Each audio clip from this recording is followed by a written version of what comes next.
ಕಾರ್ಯಕ್ರಮದ ದಿವ್ಯ ಸಾನ್ನಿಧ್ಯವನ್ನು ಅನುಗ್ರಹಿಸಿ ನಿಮ್ಮೆಲ್ಲರಿಗೂ ಕೂಡ ಕಳೆದ 2 ದಿನಗಳ ಪರ್ಯಂತರವಾಗಿ ಇಷ್ಟಲಿಂಗ ಮಹಾಪೂಜೆಯನ್ನು ನೆರವೇರಿಸಿ ಆಶೀರ್ವಾದದ ಅನುಗ್ರಹವನ್ನು ಮಾಡಿರ್ತಕ್ಕಂತಹ ಪರಮ ಪೂಜ್ಯ ಶ್ರೀಮದ್ ಕಾಶಿ ಜಗದ್ಗುರುಗಳವರ ಪವಿತ್ರ ಪಾದಾರವಿಂದಗಳಲ್ಲಿ ಅನಂತ ಶತಕೋಟಿ ನಮಸ್ಕಾರಗಳನ್ನು ಸಮರ್ಪಣೆ ಮಾಡುತ್ತಾ ಉಪಸ್ಥಿತ ಎಲ್ಲ ಶಿವಾಚಾರ್ಯರ ಪರವಾಗಿ ಈ ಕಾರ್ಯಕ್ರಮದ ಮಾರ್ಗದರ್ಶಕರಾಗಿ ಕಳೆದ ದಶಕದಿಂದ ಕೆಲಸ ಮಾಡ್ತಾ ಬಂದಿರುವಂತಹ ನಾಗಣಸೂರಿನ ಪಟ್ಟಾಧ್ಯಕ್ಷರೇ, ಉಪಸ್ಥಿತ ಶಿವಯೋಗಿ ಸ್ವರೂಪ ಹಿರಿಯರಾದ ಮಾಳಕವಟೆಯ ಪೂಜ್ಯರನ್ನು ಮೊದಲುಗೊಂಡು ಐರ್ ಸಂಘದ, ಕೊಳೇಕರದ ಹಾಗೂ ಹೊಟಗಿಯ ಬೃಹನ್ಮಠದ ಶ್ರೀಗಳವರ, ನಂದಿ ಬಸವೇಶ್ವರ ದೇವಸ್ಥಾನ ಸಮಿತಿಯ ಎಲ್ಲ ಪದಾಧಿಕಾರಿಗಳೇ, ನೂತನ ವಧುವರರೇ, ಪುರೋಹಿತರೇ, ಆಗಮಿಸಿದ ಅಪಾರ ಸಂಖ್ಯೆಯ ಭಕ್ತ ಬಂಧುಗಳೇ, ತಾಯಂದಿರೇ, ಮಾಧ್ಯಮ ಪ್ರತಿನಿಧಿಗಳವರೇ, ಮುದ್ದು ಮಕ್ಕಳೇ,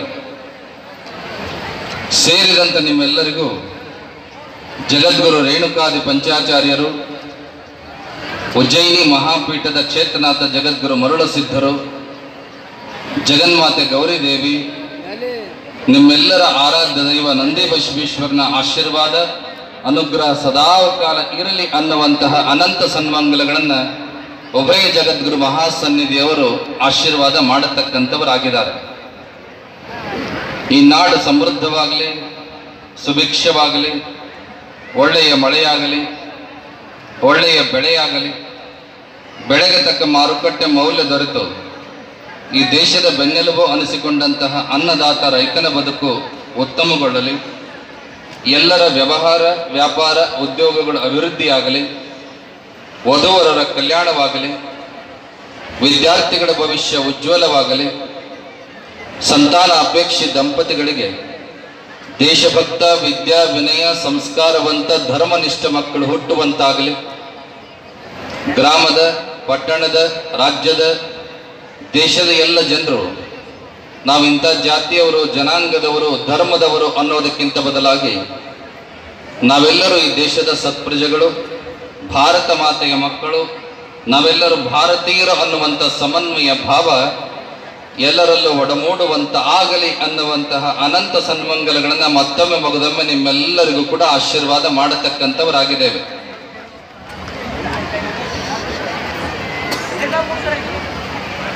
ಹೊಸದಾಗಿ ಮದುವೆಯಾಗಿ ಸೊಸಿ ಮನೆಗೆ ಬಂದಿದ್ಲಂತ. ನೀವು ಮದುವೆ ಆದ್ರೆ ಬಹಳ ಜನ ಇದ್ರಲ್ಲಿ ಮನೆ ಯಜಮಾನ ಮನೆಗಿರೋ ಎಲ್ಲರನ್ನು ಪರಿಚಯ ಮಾಡಿಕೊಟ್ಟನಂತೆ. ಯಾರಿಗೆ? ಹೊಸದಾಗಿ ಬಂದ್ರೆ ಆ ಸೊಸಿಗೆ. ಹಿರಿಯ ಮಗನ ಕರೆದು ಇವ ಈ ಮನೆಯ ಹೋಮ್ ಮಿನಿಸ್ಟ್ರು ಅಂತ ಅಂದನು. ಎರಡನೇ ಮಗನ ಕರೆದು ಅವ ವ್ಯವಸಾಯ ಮಾಡ್ತಿದ್ದ, ಇವ ಅಗ್ರಿಕಲ್ಚರ್ ಮಿನಿಸ್ಟ್ರು ಅಂತ ಅಂದನು. ಇನ್ನೊಬ್ಬ ಡಾಕ್ಟರ್ ಆಗಿದ್ದ, ಅವನ್ನ ಕರೆದು ಇವ ಆರೋಗ್ಯ ಸಚಿವ ಅಂತ ಅಂದನು. ಹಿಂಗೆ ಎಲ್ಲರನ್ನು ಪರಿಚಯ ಮಾಡಿಕೊಟ್ಟ. ಮನೆಯಾಗಿರೋರು ಎಲ್ಲರಿಗೂ ಒಂದೊಂದು ಖಾತೆ ಹಂಚಿದ್ದವ. ಮತ್ತ ಆ ಸೊಸೆ ಕೇಳಿದ್ಲು, ಮಾವರ ಎಲ್ಲರಿಗೂ ಈ ಚಲೋ ಚಲೋ ಖಾತೆ ಹಂಚಿದಿರಿ, ಮತ್ ನೀವ್ ಯಾಕೆ ಖಾತೆ ತಗೊಂಡಿರಿ ಅಂತ ಕೇಳಿದ್ಲ. ನಾನು ರಾಷ್ಟ್ರಪತಿ ಅವ ಅನ್ನಂತ. ಹಂಗಾರೆ ಪ್ರಧಾನಮಂತ್ರಿ ಯಾರ್ರಿ? ನಿಮ್ಮ ಅತ್ತಿ ಪ್ರಧಾನಮಂತ್ರಿ. ರಾಷ್ಟ್ರಪತಿ ಕೆಲಸ ಏನಿರ್ತದ? ಪ್ರಧಾನಮಂತ್ರಿ ಕಳಿಸಿದ ಫೈಲಿಗೆ ಸಹಿ ಹಾಕೋದು ಅಷ್ಟೇ ಕೆಲಸ. ಇಷ್ಟೆಲ್ಲ ಅಂದ ಮಾವನ್ನಂತ. ನೋಡವ, ಇಷ್ಟು ಚಂದ ಕುಟುಂಬದ, ಇಷ್ಟು ಚಂದ ಮಂತ್ರಿ ಮಂಡಲ ಅದ, ಈ ಮಂತ್ರಿ ಮಂಡಲದೊಳಗೆ ನಿನಗೆ ಯಾವ ಖಾತೆ ಬೇಕು ಹೇಳು. ಅದಕ್ಕೆ ಆ ತಾಯಿ ಭಾಳ ಜಾಣಿದ್ಲು. ಆಕೆ ಅಂದ್ಲಂತ, ರಾಷ್ಟ್ರಪತಿ ಪದವಿನೂ ಖಾಲಿ ಇಲ್ಲ, ಪ್ರಧಾನಮಂತ್ರಿ ಪದವಿನೂ ಖಾಲಿ ಇಲ್ಲ, ಚಲೋ ಚಲೋ ಖಾತೆ ಎಲ್ಲ ಎಲ್ಲರಿಗೆ ಹಂಚಿಬಿಟ್ಟಿರಿ, ಯಾವ ಚಲೋ ಖಾತೆನೂ ಉಳ್ದ ಇಲ್ಲ, ಕೊಡೋದಾದ್ರ ನನಗೆ ವಿರೋಧ ಪಕ್ಷದ ನಾಯಕಿ ಸ್ಥಾನ ಕೊಡ್ರಿ ಅಂತ ಕೇಳಿದ್ಲಂತ. ನೀವ್ಯಾರ ಕೇಳಿರಿ ನಿಮ್ಮ ಮನ್ಯಾಗ? ಹಂಗೆ ಕೇಳಬಾರ್ದು. ಏನ್ ಕೇಳಬೇಕು? ಆರೋಗ್ಯ, ಕುಟುಂಬ, ಕಲ್ಯಾಣ ಖಾತೆಯನ್ನು ನನಗೆ ಕೊಡ್ರಿ ಅಂತ ಕೇಳುವಂತ ಹೆಣ್ಮಕ್ಳು ನೀವು ಆಗಬೇಕು ಅನ್ನುವಂತ ಮಾತನ್ನು ಈ ಸಂದರ್ಭದಲ್ಲಿ ನಿಮ್ಮೆಲ್ಲರಿಗೂ ಆಶೀರ್ವಾದವನ್ನು ಮಾಡತಕ್ಕಂಥವರಾಗಿದೆ. ಪರಿವಾರ ಅಂದ್ರೆ ಎಲ್ಲರೂ ಒಟ್ಟಾಗಿ ಹೋಗ್ಬೇಕು, ಎಲ್ಲರೂ ಕೂಡಿಕೊಂಡು ಹೋಗ್ಬೇಕು. ಇವತ್ತು ಸಾಮೂಹಿಕ ವಿವಾಹ ಕಾರ್ಯಕ್ರಮದೊಳಗೆ ಅಂಕಲಿಗೆ ಈ ನಂದಿ ಬಸವೇಶ್ವರ ಸ್ವಾಮಿಯ ಪವಿತ್ರ ಸನ್ನಿಧಿಯೊಳಗೆ ಅದು ಇಬ್ಬರು ಜಗದ್ಗುರುಗಳವರ ಸಾನ್ನಿಧ್ಯದಲ್ಲಿ ಗೃಹಸ್ಥಾಶ್ರಮ ಪ್ರವೇಶ ಮಾಡಾಕತ್ತಾರ ಈ ದಂಪತಿಗಳು. ಅಂದ್ರೆ ನಮ್ಮ ನಾಗಣೇಶ್ವರ ಸ್ವಾಮಿಗಳವರು ಹೇಳಿದಾಗ ಇವರು ಬಡವರಲ್ಲ, ನಿರ್ಗತಿಕರಲ್ಲ, ಇವರು ಭಾಗ್ಯವಂತರು. ಯಾಕಂದ್ರೆ ಅವರು ಒಂದು ಮದುವೆ ಮಾಡಬೇಕಾದ್ರೆ ಒಬ್ಬ ಸ್ವಾಮಿಗಳು ಕರೆಯೋದು ಬಹಳ ಕಷ್ಟ ಇರ್ತದೆ. ಅಂತಾದ್ರೊಳಗ ಎಲ್ಲಾ ಸಿದ್ಧವಾದ ವೇದಿಕೆಯೊಳಗ ಜಗದ್ಗುರುಗಳು, ಶಿವಾಚಾರ್ಯರು, ಗುರು ಹಿರಿಯರು ಎಲ್ಲಾರು ಇದ್ದಂತ ವೇದಿಕೆಯೊಳಗ 16,000 ಜನರ ಮಧ್ಯದೊಳಗ ಮದುವೆ ಆಗಾಕತ್ತಾರೆ. ಅಂದ್ರೆ ಇವರಂತ ಪುಣ್ಯವಂತರು, ಭಾಗ್ಯವಂತರು ಮತ್ತೊಬ್ಬರು ಇಲ್ಲ ಅನ್ನುವಂಥದ್ದನ್ನು ಎಲ್ಲರೂ ಅರ್ಥೈಸ್ಕೊಳ್ಬೇಕು. ಅಷ್ಟೇ ಅಲ್ಲ, ಒಂದು ಮದುವೆ ಆಗಬೇಕು ಅಂದ್ರೆ ಹೆಚ್ಚು ಕಮ್ಮಿ ಗಂಡ ಕಡೆಯವರು ಒಂದು ಊರು, ಹೆಣ್ಣಿನ ಕಡೆಯವರು ಒಂದು ಊರು ಸೇರ್ಬೋದು. ಇಲ್ಲ ಅವ್ರ ಬೀಗರು ಬಿಜ್ಜರು ಸೇರ್ಕೋತಾರ.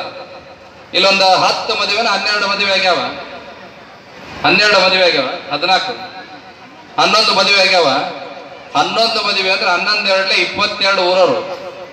ಆ 22 ಊರು ಮಂದಿ ನಡುವೆ ಇವರು ಮದುವೆ ಆಗಾಕತ್ತೈತಲ್ಲ, ಹಾಗಾಗಿ ಇವರು ನಿಜವಾಗ್ಲೂ ಬಹಳ ಪುಣ್ಯವಂತರು, ಭಾಗ್ಯವಂತರು ಅನ್ನುವಂಥ ಮಾತನ್ನು ಹೇಳೋದಕ್ಕೆ ಬಯಸ್ತೇವೆ. ನಿಮ್ಮೆಲ್ಲರ ಆರೈಕೆ ಬಹುಶಃ ಯಾವ ಊರವ್ರಿಗೆ ಯಾರು ಗೊತ್ತೈತೋ ಇಲ್ಲ ಗೊತ್ತಿಲ್ಲ, ಆದ್ರೆ ನಂದಿ ಬಸವೇಶ್ವರ ಎಲ್ಲರನ್ನ ಕೂಡಿಸಿ ಎಲ್ಲರ ಶುಭ ಹಾರೈಕೆಗಳನ್ನ ಪಡೆಯುವಂತ ಯೋಗವನ್ನು ಸೃಷ್ಟಿ ಮಾಡಿಕೊಟ್ಟಿದ್ದಾನೆ. ಇದರ ಜೊತೆಗೆ ನಮ್ಮ ನಾಗಣೇಶ್ವರ ಪಟ್ಟಾಧ್ಯಕ್ಷರು ಹೇಳಿದ ಹಾಗೆ ನಂದಿ ಬಸವೇಶ್ವರ ಜಾತ್ರಾ ಸಮಿತಿಯವರು ಎಂತ ಕೆಲಸ ಮಾಡ್ಯಾರಪ್ಪ ಅಂದ್ರೆ ಬಹಳ ಸಾಮಾಜಿಕ ಉಳಿತಾಯದ ಕೆಲಸವನ್ನು ಮಾಡ್ಯಾರ.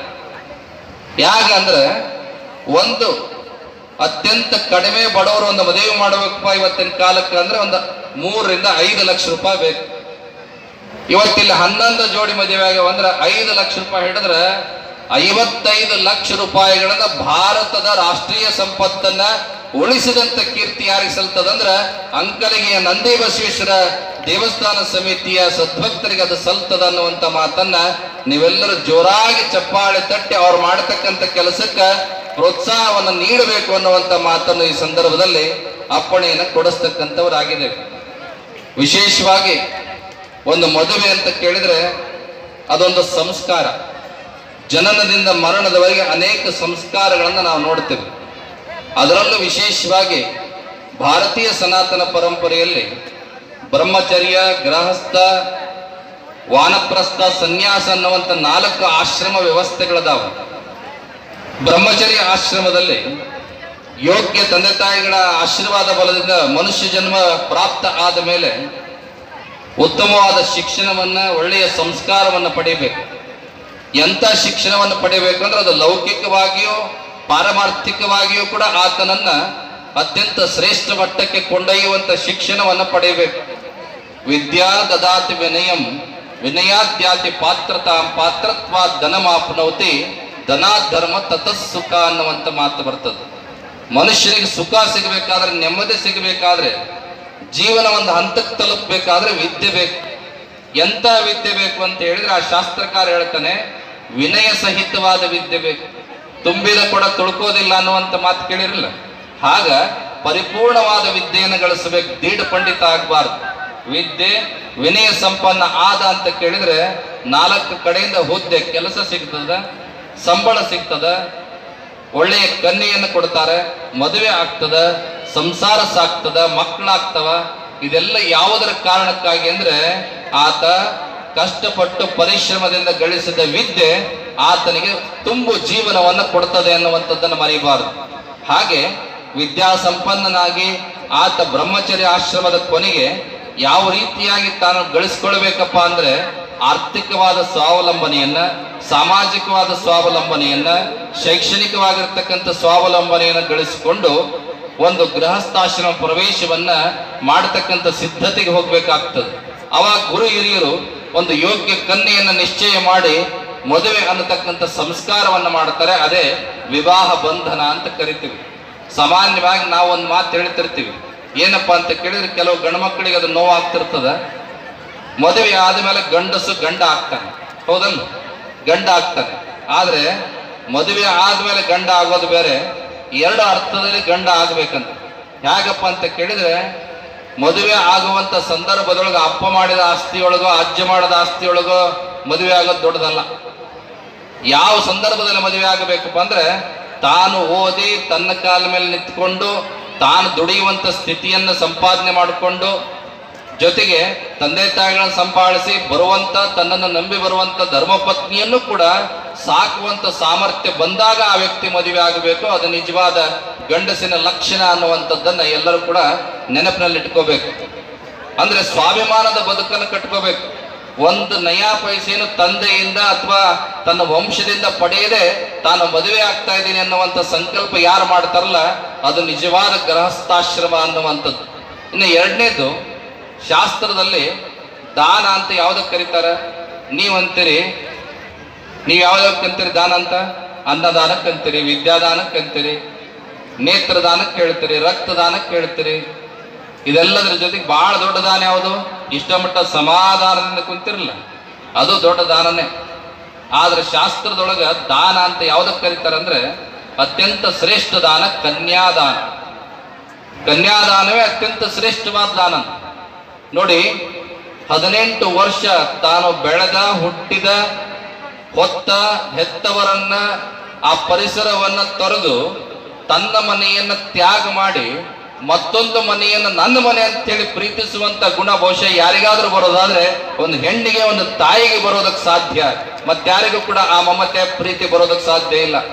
ಆ ಕಾರಣಕ್ಕಾಗಿ ತಾಯಿಯನ್ನ ಸ್ವರ್ಗಕ್ಕೆ ಹೋಲಿಸಿದ್ದಾರೆ. ಜನನಿ ಜನ್ಮಭೂಮಿಶ್ಚ ಸ್ವರ್ಗಾದಪಿ ಗರಿಯಸಿ ಅನ್ನುವಂತ ಮಾತು ಕರೆದಿದ್ದಾರೆ. ಅಷ್ಟೆಲ್ಲವನ್ನ ತನಗೆ ಸುಖ ಕೊಡ್ತಕ್ಕಂತಹ, ಭಾಗ್ಯಗಳನ್ನು ಕೊಡ್ತಕ್ಕಂಥ, ಪ್ರೀತಿಯನ್ನು ಕೊಡ್ತಕ್ಕಂತಹ, ಮನೆಯವರನ್ನೆಲ್ಲ ಆಧರಿಸ್ತಕ್ಕಂಥ, ಉಪಚರಿಸ್ತಕ್ಕಂಥ, ಅನ್ನಪೂರ್ಣೆ ಆಗಿರ್ತಕ್ಕಂಥ ಆಕೆಯನ್ನೇ ದಾನವಾಗಿ ಪಡೆದ ಮೇಲೆ ಅತ್ತೆ ಮಾವಂದರಿಂದ ಒಂದು ನಯಾ ಪೈಸೆಯನ್ನು ಕೂಡ ವರದಕ್ಷಿಣೆಯಾಗಿ ಪಡೆಯದೆ ಕೇವಲ ಕನ್ಯಾ ದಕ್ಷಿಣೆಯೇ ದಾನ ಅಂತ ಹೇಳಿ ತಿಳ್ಕೊಂಡು ಯಾರು ಮದುವೆ ಆಗ್ತಾರಲ್ಲ ಅವನು ನಿಜವಾದ ಗಂಡಸು ಅನ್ನುವಂಥದ್ದನ್ನ ಎಲ್ಲರೂ ಕೂಡ ಅರ್ಥ ಮಾಡ್ಕೋಬೇಕು. ಯಾಕಂತೇಳಿ ಕಾನೂನು ಹೇಳುತ್ತದೆ, ವರದಕ್ಷಿಣೆ ನಿಷೇಧ ಕಾನೂನು 56ನೇ ಇಸ್ವಿಯೊಳಗೆ ಬಂದದ, 86ರಲ್ಲಿ ಮತ್ತದು ಪರಿಷ್ಕೃತ ಆಗ್ಯದ. ಆದ್ರ ವರದಕ್ಷಿಣೆ ಇಸ್ಕೊಳ್ಳೋರು ಅದಾರ, ವರದಕ್ಷಿಣೆ ಕೊಡೋರು ಅದಾರ. ಎಲ್ಲಿವರೆಗೂ ನೀವು ಕೊಡ್ತಿರ್ತೀರಿ ಅಲ್ಲಿವರೆಗೂ ಅವ್ರು ಇಸ್ಕೊಳ್ತಿರ್ತಾರೆ. ಆದ್ರ ಇಸ್ಕೊಳ್ಳೋದು ಬೇಡ ಅಂತ ನಾವು ಹೇಳಂಗಿಲ್ಲ. ಆದ್ರೆ ನೀವು ಕೇಳಬಾರ್ದು. ಮಾವ ಅತ್ತೆ ಪ್ರೀತಿಯಿಂದ ಏನು ಕೊಟ್ಟರು ಇಸ್ಕೊಳ್ರಿ, ಆದ್ರೆ ಬಲವಂತದಿಂದ ಪೀಡಿಸಿ ಹಿಂಸೆ ಮಾಡಿ ಯಾವುದೇ ಕಾರಣಕ್ಕೂ ಕೂಡ ಕನ್ಯಾದಾತೃಗಳನ್ನ ಅವ್ರು ನಿಜವಾಗಲೂ ಕೂಡ ನಿಮಗೆ ಕಣ್ಣು ಕೊಟ್ಟ ದೇವರಿದ್ದಂಗ, ಅವರು ಮಹಾಲಕ್ಷ್ಮಿಯಂತಹ ಆ ವ್ಯಕ್ತಿಯನ್ನು ನಿಮ್ಮ ಮನೆಗೆ, ನಿನ್ನ ಬಾಳಿಗೆ ಕೊಟ್ಟಂತ ದೇವರಿದ್ದಂಗ ಅವರು. ಅಂತವ್ರನ್ನ ಯಾವ ಕಾರಣಕ್ಕೂ ಕೂಡ ನೀವು ಕಣ್ಣೀರು ಹಾಕಿಸುವಂತಹ, ನೋವು ಮಾಡತಕ್ಕಂತಹ ವ್ಯಕ್ತಿಗಳು ಆಗಬಾರದು ಅನ್ನುವಂತಹ ಮಾತುಗಳನ್ನ ಈ ವೇದಿಕೆ ಮುಖಾಂತರ ನಿಮ್ಮೆಲ್ಲರಿಗೂ ಕೂಡ ತಿಳಿಯಪಡಿಸಿ, ವಿಶೇಷವಾಗಿ ಒಂದು ಮಾತನ್ನು ಹೇಳೋದು ಏನಪ್ಪಾ ಅಂತ ಕೇಳಿದ್ರೆ, ಇವತ್ತಿನ ಕಾಲದೊಳಗ ವಧುವರ ಸಾಲಾವಳಿ ನೋಡ್ತಾರೆ, ಹೌದಲ್ಲ? ಗಂಡಿಂದ ಹೆಣ್ಣಿಂದ ಜಾತಕ ಎಲ್ಲ ನೋಡಿ, ಗುಣ ನೋಡಿ ಎಲ್ಲ ಮದುವೆ ಮಾಡ್ತಾರೆ. ಈಗ ಹೊಸ ಪದ್ಧತಿ ಒಂದು ಕಲಿಬೇಕು, ಮತ್ತೊಬ್ಬರು ಸಾಲಾವಳಿ ನೋಡ್ಬೇಕು. ಯಾರ್ದು? ಹುಡುಗ ಹುಡುಗಿದ ಅಷ್ಟ ಅಲ್ಲ, ಅತ್ತಿ ಸೊಸೆದು ಸಾಲಾವಳಿ ನೋಡ್ಬೇಕು. ಅವ್ರದ್ದು ನೋಡಿ ಮದುವೆ ಮಾಡುವಂತ ಪರಿಸ್ಥಿತಿ ಬಂದದೆ. ಅದಕ್ಕ ಈ ಸೊಸೆಯಂದ್ರೆ ಏನಿಲ್ಲ ಕುಂತಾರಲ್ಲ, ಇವರಿಗೆ ಅತ್ತೆ ಅಂದ್ರೆ ಏನು ಮುಂದೆ ಕುಂತಿರಲ್ಲ, ಅವ್ರಿಗೆ ಹೇಳೋದು ಏನಪ್ಪಾ ಅಂತ ಕೇಳಿದ್ರೆ, ಅತ್ತೆಯಂದರು ಈ ಸೊಸೆಯನ್ನ ಸೊಸೆ ಅಂತ ನೋಡಬೇಡ್ರಿ, ನೀವು ಹೊಟ್ಟೆಯಾಗ ಹುಟ್ಟಿದ ಮಗಳಂತ ನೀವು ನೋಡ್ರಿ. ಈ ಸೊಸೆಯರು ಆ ಅತ್ತೆಯರನ್ನ ಅತ್ತೆ ಅಂತ ನೋಡಬಾರ್ದು. ನಿಮಗೇನು ಜನ್ಮ ಕೊಟ್ಟು ತಾಯಿನ ಹೇಗೆ ನೋಡ್ತಿದ್ರಲ್ಲ, ಹಂಗ ಈ ಅತ್ತೆಯನ್ನು ಕೂಡ ತಾಯಿ ಅಂತ ನೋಡಿಬಿಟ್ರೆ ಯಾವುದೇ ಭೇದ ಭಾವಗಳು ಬರೋದಿಲ್ಲ ಅನ್ನುವಂಥ ಮಾತನ್ನ ಈ ಸಂದರ್ಭದಲ್ಲಿ ಎಲ್ಲರಿಗೂ ಕೂಡ ಉಪದೇಶವನ್ನ ಮಾಡುತ್ತಾ, ನೂತನ ದಂಪತಿಗಳು ಬಹಳ ಪವಿತ್ರವಾದ ಮುಹೂರ್ತದೊಳಗೆ ತಮ್ಮ ವಿವಾಹ ಬಂಧನಕ್ಕೆ ಒಳಗಾಗಿದ್ದಾರೆ. ಅವರ ಬದುಕಿನೊಳಗೆ ಅತ್ಯಂತ ಶ್ರೇಷ್ಠವಾದ ಸಂತಾನ ಸಂಪತ್ತು ಪ್ರಾಪ್ತವಾಗಿ, ಅದು ಹೆಣ್ಣಾಗ್ಲಿ ಗಂಡಾಗ್ಲಿ ಯಾವುದೇ ಕಾರಣಕ್ಕೂ ಕೂಡ ತಾರತಮ್ಯ ಮಾಡಬಾರದು. ಎಷ್ಟು ಪ್ರೀತಿ ಕೊಡ್ತಾರಲ್ಲ ಅಷ್ಟೇ ಪ್ರೀತಿ ವಿಶ್ವಾಸಗಳನ್ನ, ಶಿಕ್ಷಣದ ಎಲ್ಲಾ ಹಕ್ಕುಗಳನ್ನ ಹೆಣ್ಣು ಮಕ್ಕಳಿಗೆ ಕೊಡ್ತಕ್ಕಂಥ ಮಾದರಿ ಆದರ್ಶ ದಂಪತಿಗಳು ಇವರು ಆಗಬೇಕು ಅನ್ನುವಂಥ ಮಾತನ್ನ ಈ ಸಂದರ್ಭದಲ್ಲಿ ಆಶೀರ್ವಾದ ಮಾಡೋದಕ್ಕೆ ಬಯಸ್ತೇವೆ. ಅವರ ಬದುಕಿನೊಳಗೆ ಸುಖ, ಸಂಪತ್ತು, ಆಯುಷ್ಯ, ಆರೋಗ್ಯ ಭಾಗ್ಯ ಪ್ರಾಪ್ತವಾಗ್ಲಿ. ಜೊತೆಗೆ ಈ ದೇಶವನ್ನೇ ಕಾಪಾಡುವಂತ ನಿಟ್ಟಿನೊಳಗ ಮಕ್ಕಳನ್ನ ಹೆತ್ತು 4-6 ಮಕ್ಕಳು ಇರಬೇಕು, 1-2 ಅನ್ನಕ್ಕೆ ಹೋಗ್ಬೇಡ್ರಿ. ಇವತ್ತಿನ ಕಾಲದ ಪರಿಸ್ಥಿತಿ ಹೆಂಗೈತೆ ಅಂದ್ರೆ 4 ಮಕ್ಕಳು ನೀವು ಹೊಡಿಲೇಬೇಕು. ಯಾಕೆ ಈ ಮಾತು ಹೇಳ್ತೀವಂದ್ರ, ಒಂದು ಮಗ ತಂದೆಗೆ ಬೇಕು, ಒಂದು ಮಗ ತಾಯಿಗೆ ಬೇಕು, ಇನ್ನೊಂದು ಮಗ ಸಮಾಜಕ್ಕೆ ಬೇಕು, ಮತ್ತೊಂದು ಮಗ ಈ ದೇಶವನ್ನು ಕಾಯ್ತಕ್ಕಂಥ ಸೈನಿಕರ ಸೇವೆಗೆ ನೀವು ಕೊಡಬೇಕು ಅನ್ನುವಂಥ ಮಾತನ್ನ ಈ ವೇದಿಕೆ ಮುಖಾಂತರ ಹೇಳ್ತಾ, ಆ ನಿಟ್ಟಿನೊಳಗ ನಿಮ್ಮೆಲ್ಲರಿಗೂ ಕೂಡ ಭಗವಂತನ ಅನುಗ್ರಹ ಆಗ್ಲಿ. ಬಹುಶಃ ಈ ಕ್ಷೇತ್ರ ಬೆಳವಣಿಗೆಯನ್ನು ಕಾಣುವಂತ ನಿಟ್ಟಿನೊಳಗ ನಮ್ಮ ಲಿಂಗೈಕ್ಯ ಹೊಟಗಿಯ ತಪೋರತ್ನ ಯೋಗಿರಾಜೇಂದ್ರ ಶಿವಾಚಾರ್ಯ ಸ್ವಾಮೀಜಿಯವರ ಪ್ರಯತ್ನ, ಶುಭ ಹಾರೈಕೆ ಬಹಳ ದೊಡ್ಡದದ. ಈ ಭಾಗದ ಭಕ್ತರಿಗೆ ಯಾವತ್ತೂ ಕೂಡ ತಮ್ಮ ಮಾರ್ಗದರ್ಶನವನ್ನು ಮಾಡಿ ಈ ಕ್ಷೇತ್ರ ಇಷ್ಟು ಉತ್ತರೋತ್ತರವಾಗಿ ಬೆಳೆಯಬೇಕಾದ್ರೆ ಆ ಹೊಟಗಿಯ ಶ್ರೀಗಳ ಸಂಕಲ್ಪ ಶಕ್ತಿ, ತಪಶಕ್ತಿ, ಪೂಜಾ ಶಕ್ತಿ ಕಾರಣ ಅನ್ನುವಂಥ ಮಾತನ್ನ ಅತ್ಯಂತ ಮುಕ್ತ ಕಂಠದಿಂದ ನಾವಾದ್ರೂ ಕೂಡ ಹೇಳೋದಕ್ಕೆ ಬಯಸ್ತೇವೆ. ಆ ನಿಟ್ಟಿನೊಳಗೆ ಇವತ್ತು ಅವರದೇ ಕುಡಿಯಾಗಿರ್ತಕ್ಕಂಥ ಅವರದೇ ಪರಂಪರೆಯ ಮಠದ ಸ್ವಾಮೀಜಿಯವರನ್ನ ಬಾಲ ತಪಸ್ವಿ ಬಾಲಯೋಗಿ ಚನ್ನ ಯೋಗಿರಾಜೇಂದ್ರ ಶಿವಾಚಾರ್ಯ ಸ್ವಾಮೀಜಿಯವರನ್ನ ಬಹಳ ಅದ್ಭುತವಾಗಿ ಅದ್ದೂರಿಯಾಗಿ ಉತ್ಸವದ ಮುಖಾಂತರವಾಗಿ ಕರೆದುಕೊಂಡು ಬಂದಂತ ಕೀರ್ತಿ ನಮ್ಮ ಅಂಕಲಿಗೆ ಗ್ರಾಮದ ಎಲ್ಲ ಸಮಸ್ತರಿಗೆ ಅದು ಸಲ್ತದ ಅನ್ನುವಂಥ ಮಾತನ್ನ ಈ ಸಂದರ್ಭದಲ್ಲಿ ತಿಳಿಯಪಡಿಸಿ, ವಿದ್ಯಾವಂತರಿದ್ದಾರೆ, ಇನ್ನು ಬಾಲ ಯೋಗಿಗಳಿದ್ದಾರೆ, ಅವರಿಗೆ ಹೆಚ್ಚಿನ ವಿದ್ಯೆ, ಬುದ್ಧಿ, ಸಂಸ್ಕಾರದ ಶಕ್ತಿಯನ್ನು ಕೊಡತಕ್ಕಂಥ ಶಿವಯೋಗದ ಆ ಸಾಮರ್ಥ್ಯ ಆ ಭಗವಂತನ ಅನುಗ್ರಹದಿಂದ, ಗೋತ್ರ ಪುರುಷ ನಂದೀಶ್ವರ ಅನುಗ್ರಹದಿಂದ ಅವರಿಗೆ ಪ್ರಾಪ್ತವಾಗಲಿ ಅನ್ನುವಂಥ ಮಾತನ್ನು ಕೂಡ ಈ ಸಂದರ್ಭದಲ್ಲಿ ಅವರಿಗೆ ಆಶೀರ್ವಾದ ಮಾಡುತ್ತಾ, ನಮ್ಮ ಮಾಳಕವಟೆಯ ಪೂಜ್ಯರು, ನಾಗಣಸೂರಿನ ಪೂಜ್ಯರು, ಅಹಿರ ಸಂಘದ ಪೂಜ್ಯರು, ಹಾಗೆ ಕೋಳೆಕಾರದ ಪೂಜ್ಯರು ಈ ವೇದಿಕೆಯೊಳಗೆ ಉಪಸ್ಥಿತರಿದ್ದು ಬಹುಶಃ ಪ್ರತಿ ವರ್ಷವೂ ಕೂಡ ಈ ಕಾರ್ಯಕ್ರಮಕ್ಕೆ ಆಗಮಿಸುವಂತ ಹಿನ್ನೆಲೆಯೊಳಗೆ ತಮ್ಮ ಶುಭ ಹಾರೈಕೆಗಳನ್ನ ಹಾರೈಸಿದಂಥವರಾಗಿದ್ದಾರೆ. ಅಂತ ಎಲ್ಲ ಮಠಾಧೀಶರಿಗೂ ಕೂಡ ಸನ್ಮಂಗಲ ಉಂಟಾಗ್ಲಿ ಅನ್ನುವಂಥ ಮಾತನ್ನ ಆಶೀರ್ವಾದ ಮಾಡುತ್ತಾ, ನಮ್ಮೆಲ್ಲ ಪುರೋಹಿತ ಬಳಗ ತಮ್ಮ ಸೇವೆಯನ್ನ ಸಮರ್ಪಣೆ ಮಾಡಿದ್ದಾರೆ, ಅವರಿಗೂ ಕೂಡ ಸನ್ಮಂಗಲವಾಗಲಿ. ನಮ್ಮ ನಂದಿ ಬಸವೇಶ್ವರ ಜಾತ್ರಾ ಸಮಿತಿಯ ಮಾಲಿಂಗಪ್ಪನವ್ರನ್ನ ಮೊದಲುಗೊಂಡು, ಮಾಂತ್ರವ್ರನ್ನ ಮೊದಲುಗೊಂಡು ಇನ್ನು ಅನೇಕ ಜನರು ಹಿರಿಯರು ಅಂಕಲಿಗೆ ಎಲ್ಲ ಸಮಸ್ತರ ಒಂದು ಸೇವೆ ಬಹಳ ದೊಡ್ಡದಿದೆ ಅನ್ನುವಂಥ ಮಾತನ್ನು ಈ ಸಂದರ್ಭದಲ್ಲಿ ತಿಳಿಯಪಡಿಸಿ, ಯಾವತ್ತೂ ಕೂಡ ಅಪ್ಪಣೆಯನ್ನು ಕೊಟ್ಟಿದ್ದೇವೆ. ನಾವು ಯಾವ ಕಾರಣಕ್ಕೂ ಕೂಡ ಈ ಜಾತ್ರೆಯೊಳಗ ನಾಗಣಸೂರು ಶ್ರೀಗಳವರು ಹೇಳಿದಾಗೆ ಪ್ರತಿ ವರ್ಷ ಕಾಶಿ ಜಗದ್ಗುರುಗಳವರು ಒಡಗೂಡಿ ಈ ಜಾತ್ರೆಗೆ ದಯಮಾಡಿಸಿ ನಿಮ್ಮೆಲ್ಲರಿಗೂ ಕೂಡ ಆಶೀರ್ವಾದವನ್ನ ಮಾಡ್ತೇವೆ. ಇದು ಲಿಂಗೈಕ್ಯ ಹೊಟಗಿ ಶ್ರೀಗಳವರ ಸಂಕಲ್ಪ. ಮೊದಲನೇ ವರ್ಷ ಬಂದಾಗ ಅವರೇ ನಮ್ಗೆ ಹೇಳಿದ್ದಿದ್ನ, ಇದು ನಿಮ್ಮದಿದು, ನೀವು ಮಾಡಬೇಕು, ನೀವು ನಡೆಸ್ಕೊಂಡು ಹೋಗ್ಬೇಕು, ಆ ಆಶೀರ್ವಾದ ಮಾಡ್ರಿ ಅನ್ನುವಂಥ ಮಾತನ್ನ ಅವರೇನು ಹೇಳಿದ್ರು ಅದನ್ನ ನಾವಾದ್ರೂ ಕೂಡ ಮುಂದುವರಿಸಿಕೊಂಡು ಹೋಗಿದ್ದೇವೆ ಅನ್ನುವಂಥ ಮಾತನ್ನ ಈ ಸಂದರ್ಭದಲ್ಲಿ ತಿಳಿಯಪಡಿಸಿ, ಪರಮ ಪೂಜ್ಯ ಕಾಶಿ ಜಗದ್ಗುರುವರು ಬಹಳ ವಿದ್ಯಾವಂತರಿದ್ದಾರೆ, ಡಾಕ್ಟರೇಟ್ ಪದವಿ ಭೂಷಿತರಿದ್ದಾರೆ, ಪಂಚಭಾಷಾ ಪಂಡಿತರಿದ್ದಾರೆ. ಅದೆಲ್ಲರ ಜೊತೆಗೆ ಬಹಳ ತಾಳ್ಮೆ, ಸಮಾಧಾನ, ಭಕ್ತರನ್ನ ಅತ್ಯಂತ ಪ್ರೀತಿಯಿಂದ ಆಶೀರ್ವಾದ ಮಾಡತಕ್ಕಂಥ ಅತ್ಯಂತ ಶ್ರೇಷ್ಠ ಜಗದ್ಗುರುಗಳವರು ಇದೇ ಭಾಗದವರು ನಿಮಗೆ ಸಿಕ್ಕಿರ್ತಕ್ಕಂಥದ್ದು ನಿಮ್ಮೆಲ್ಲರ ಭಾಗ್ಯ ಅನ್ನುವಂಥ ಮಾತನ್ನ ಈ ಸಂದರ್ಭದಲ್ಲಿ ತಿಳಿಯಪಡಿಸ್ತಾ, ನಾವೆಲ್ಲ ದೂರ ಇರ್ತೇವೆ, ಆದ್ರೆ ಏನೇ ಸತ್ರು ಕೆಟ್ಟರು ಏನೇ ಆದ್ರೂ ಕೂಡ ತಕ್ಷಣಕ್ಕೆ ಬಂದು ನಿಮಗೆಲ್ಲ ಆಶೀರ್ವಾದ ಮಾಡತಕ್ಕಂಥ ಗುರುಗಳಾಗಿ ಅವರು ಇವತ್ತು ಸೊಲ್ಲಾಪುರದೊಳಗೆ ಇರ್ತಕ್ಕಂಥವರು ಬಹಳಷ್ಟು ಇನ್ನು ಸಣ್ಣ ವಯಸ್ಸಿನವರಿದ್ದಾರೆ. ನಿಮ್ಮೆಲ್ಲರಿಗೂ ಕೂಡ ಸದಾಕಾಲ ಆಶೀರ್ವಾದವನ್ನು ಮಾಡತಕ್ಕಂಥವರಿದ್ದಾರೆ. ಅವರ ಪಾದಾರವಿಂದಗಳಿಗೂ ಕೂಡ ಮತ್ತೊಮ್ಮೆ ನಮಸ್ಕಾರಗಳನ್ನು ಸಮರ್ಪಣೆ ಮಾಡಿ, ಈ ಕ್ಷೇತ್ರದ ಪ್ರಗತಿಗೆ ಉಭಯ ಜಗದ್ಗುರುವರ ಆಶೀರ್ವಾದ ಯಾವತ್ತೂ ಕೂಡ ಇರ್ತದೆ ಅನ್ನುವಂಥ ಮಾತನ್ನ ಈ ಸಂದರ್ಭದಲ್ಲಿ ತಿಳಿಯಪಡಿಸಿ, ಮತ್ತೊಮ್ಮೆ ಸೇರಿದಂಥ ಸರ್ವರಿಗೂ ಇಷ್ಟೊತ್ತು ಸಮಾಧಾನ ಶಾಂತಿಯಿಂದ ಮಾತನಾಡದೆ ಕುಂತಂತ ನಿಮ್ಮೆಲ್ಲರಿಗೂ ಬಂಗಾರದಂಥ ಆಶೀರ್ವಾದ, ಬಂಗಾರದಂಥ ಬದುಕು, ಬಂಗಾರದಂಥ ಆರೋಗ್ಯ, ಮಕ್ಕಳು ಏನೇನು ಕೇಳ್ಕೊತಾರೆ ಅದೆಲ್ಲ ಪ್ರಾಪ್ತ ಆಗ್ಲಿ ಅನ್ನುವಂಥ ಮಾತನ್ನ ಆಶೀರ್ವಾದ ಮಾಡ್ತಾ ನಮ್ಮ ಆಶೀರ್ವಚನ ಸಂದೇಶವನ್ನು ಪೂರ್ಣಗೊಳಿಸ್ತಾ ಇದ್ದೇವೆ. ಓಂ ಶಿವಂ ಭೂಯ.